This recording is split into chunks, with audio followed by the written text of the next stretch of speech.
ఇప్పుడు అప్లై చేసింది ఏంటి, నా 5 ఏళ్లకి ఇవ్వండి అని హైకోర్టుని అడిగాడు.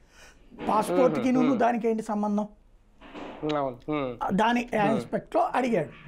అది సింపుల్ లాజిక్. అక్కడ నుంచి ఇక్కడ ఏంటంటే ఇష్యూ డైవర్ట్ అవ్వాలి. ఇప్పుడు ఒకటేంటంటే కరకట్ట లోపలి ప్రాంతం వాటర్తో నిండిపోయింది. ఇంతకుముందు అది మొన్నటిదాకా చెప్తే ఎవడు నమ్మల.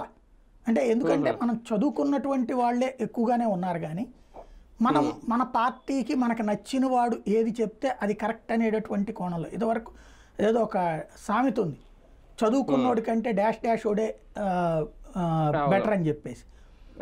ఇప్పుడు అదే జరిగింది, అంతకు మించి ఏం లేదు. మనం చదువుకున్నటువంటి అమాయకత్వం కాదు, చదువుకున్న తర్వాత మరింత మూర్ఖంగా తయారవుతాం తప్పించి వాస్తవాలు అంగీకరించే పరిస్థితుల్లో లేము.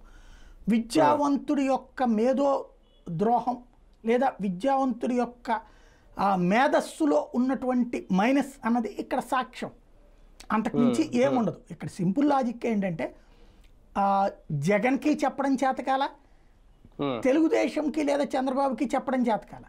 సింపుల్గా అర్థమయ్యే భాషలో చెప్పాలంటే మ్యాన్ మేడ్ ఫ్లడ్స్ అనే పదానికి అర్థం సరిగ్గా ఎక్స్ప్లెయిన్ చేయడం జగన్కి చేతనైందా? చేతకాల. ఏంటది మ్యాన్ మేడ్ ఫ్లడ్స్ అంటే? ఓ